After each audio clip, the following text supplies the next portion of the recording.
전해드리는 미술계 소식 시간입니다. 오늘 5월 27일 수요일입니다. 오늘 먼저 전해드리는 소식은 자산문화재단에서 이번에 새로 제정해서 자산미술상을 시상을 하는데요. 이 자산문화재단은 신인영 그룹에서 설립한 그런 문화재단입니다. 그래서 신영은 디벨로퍼, 부동산 개발업이라고 얘기를 하죠. 정춘보 회장님이 운영을 하는 그룹이고요. 여기는 부동산 운영, 부동산 투자, 또 시공, 그리고 섬유업까지 하고 있는 큰 회사입니다. 그리고 대표적인 브랜드는 지웰이고요. 여기에서 자산문화재단을 설립을 해서 미술 분야를 중심으로 해서 문화예술 발전이라든지 문화복지 이런 일을 하겠다고 출범을 했습니다. 이사장은 김일권 이사장이고요. 그래서 여기서 자산미술상을 제정을 해서 첫 번째로 이용백 선생을 선정을 했습니다. 그래서 이용백 선생은 우리가 잘 알고 있는 2011년에 베네치아 비엔날레 한국 대표로 선정된 작가이죠. 이 작가를 선정을 해서 이용백 브레이킹 아트 이 전시를 5월 29일 날부터 6월 21일까지 토탈 미술관에서 전시를 하게 됐습니다. 그래서 요즘 이렇게 사회 활동이 어렵고 사회가 또 이렇게 굉장히 다변화되는 이런 시대인데요. 여기에서 우리가 이용백 선생의 미디어 아트라고 하죠. 그래서 이 변화하는 시대에 대한 어떤 숙고하는 과정에서 창작의 작품을 선보이겠다 이렇게 해서 합니다. 그래서 이 자산미술상은 3천만 원에 해당되는 이런 전시 지원금에서 전시를 열어주고요. 또 우리가 해외 진출에 이렇게 걸림돌이 되고 있는 건데요. 영문 카탈로그 제작 이런 거를 지원하겠다. 그래서 상당히 미술계에 앞으로 큰 기여를 할 것 같습니다. 예를 들어서 3천만 원에 대한 이런 지원에 의해서 어떤 전시, 미술상을 주고 또 여기에 말씀드린 대로 영문 카탈로그 제작 지원까지 한다 하면 굉장히 많은 돈이 들어갈 텐데 어쨌든 이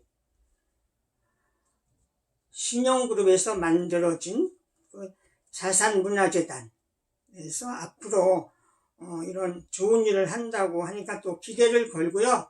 또 어려운 미술계에 굉장히 좋은 훈풍? 이런 거를 전해드릴 것 같습니다. 그래서 제가 오늘 작가하고 또 토탈 미술관하고 또 신영 이 홈페이지를 통해서 조금 이렇게 자료 조사를 해서 말씀을 드렸습니다.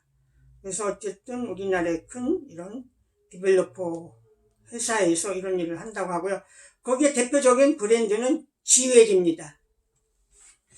또 대구의 분도의 박동준 대표 작년에 갑자기 타계를 했는데요. 이분이 타계를 하고서 이번에 대구에서 어떤 기념사업회가 25일날 출범을 해서 이분이 해왔던 다양한 사회 봉사라든지 이런 거를 꾸려나가겠다 해서 이렇게 대구에서 이렇게 기사화가 되고 있습니다.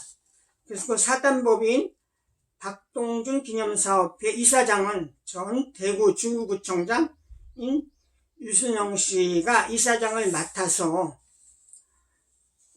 90여 명의 정회원을 조직을 해서 지난 5월 21일 날 법인가를 받아서 이번에 공식적으로 이제 이렇게 출범을 했습니다. 그래서 앞으로 패션과 미술 부분에 박동준상을 제정을 해서 올해부터 매년 교차 경연제로 시상을 하겠다.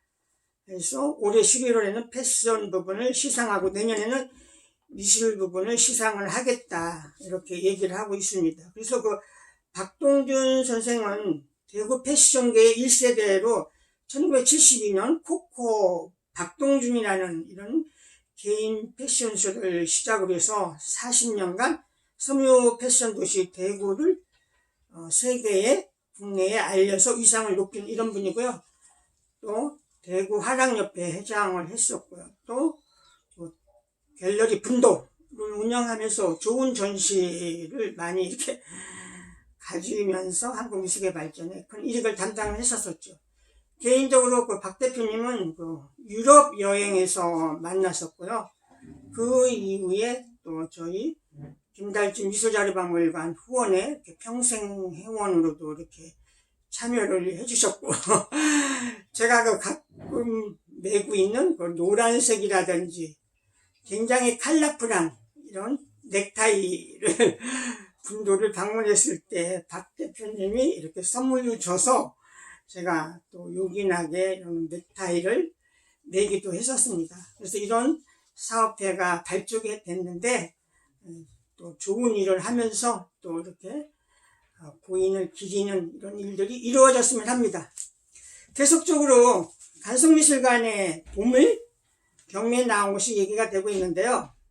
아침에 그 조선일보는 이 지금 경매 작품이 중앙박물관으로 가나 이런 타이틀도 해서 그것이 중앙박물관의 뭐 1년 예산은 40억이고 여기 나온 거는 뭐 출발 예산 가격이 뭐 15억이잖아요. 그래서 그 자체적으로 있는 국립중앙박물관의 후원을 받아서 이거를 경매를 거치지 않고 이렇게 구입을 하는 이런 것이 논의가 된다는 이런 기사가 나왔습니다. 그래서 조선일보에 나왔고요. 저녁 석간 문화일보에서도 그 내용을 조금 더 달았습니다. 그래서 경매 없이 불상 두점 매입의 의향을 밝히면서 K옥션과 구매 협상을 거치겠다 이렇게 얘기를 했습니다.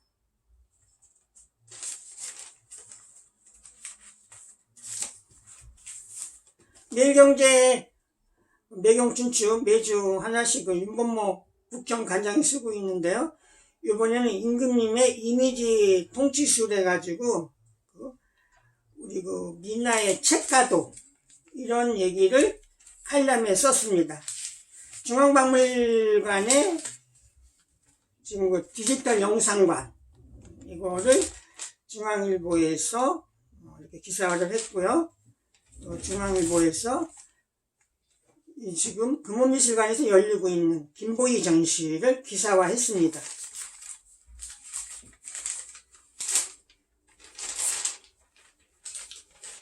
한국경제는 금산갤러리에서 열리고 있는 김경희 작품전을 기사화했습니다. 한국경제신문에서는 그 인천의 계양산성 이것이 국가문화재로 지정이 됐는데 국내에서는 첫 산성박물관으로 문을 열었고 성곽과 주요 시설들을 복원키로 했다 이런 기사입니다. 국민일보는 그 전북 장수에서 온전한 형태로 후백제 시대 소형 동종이 나왔다를 이렇게 기사화했습니다. 조선일보 문화재 담당 기자죠. 허윤희 기자는 그 덕원공주의 자경 전기를 바탕으로 해서 한글박물관에서 덕원체라는 그 서체를 해서 디지털 글꼴로 나온다 라는 기사입니다.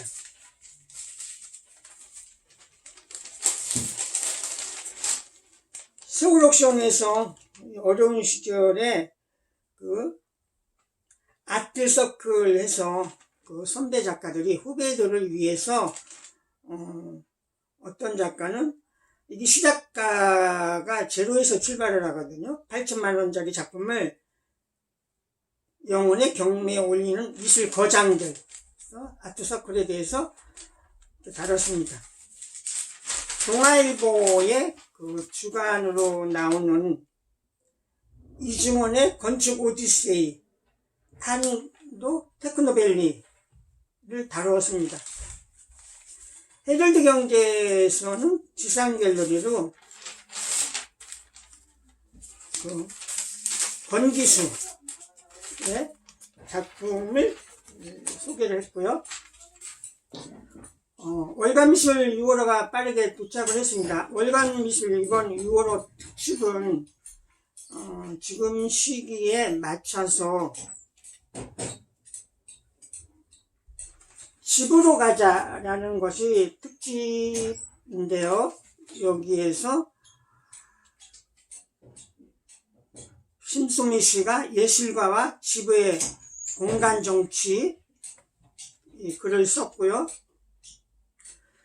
그래서 어떤 집이 미술관, 전시 공간으로 변한 이런 사례, 이런 것들을 소개를 했습니다. 또 대표적으로 이번에 개관하는 성북동의 성북구립 새말림 미술관을 비롯해서요, 그 많은 전시 공간, 파라다이스 집, 이런 공간들을 취재하고 또 새롭게 사진을 찍어서 권진규 아트리에 최순우의 옛집, 이거를 특집으로 이렇게 꾸몄습니다. 그래서 수원에 있는 예술공간 봄이라든지 대한공간 눈, 그래서 소개를 했고요. 그 작가는 박영균을 소개를 했습니다. 또 오용석, 그리고 앞에 이번에 그 타기한 미술평론가 이규열 선생님을 돌아보는 기사를 이렇게 두 쪽에 걸쳐서 소개를 했습니다.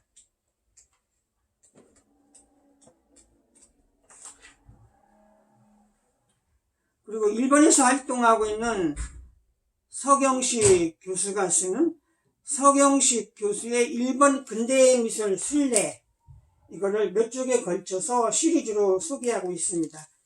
이상 김달등이 말씀드렸습니다. 좋은 저녁 시간 되세요. 제가 28일하고 29일은 지역 출장이 있어서 이틀 동안 유튜브 미술계 소식을 쉬도록 하겠습니다. 감사합니다.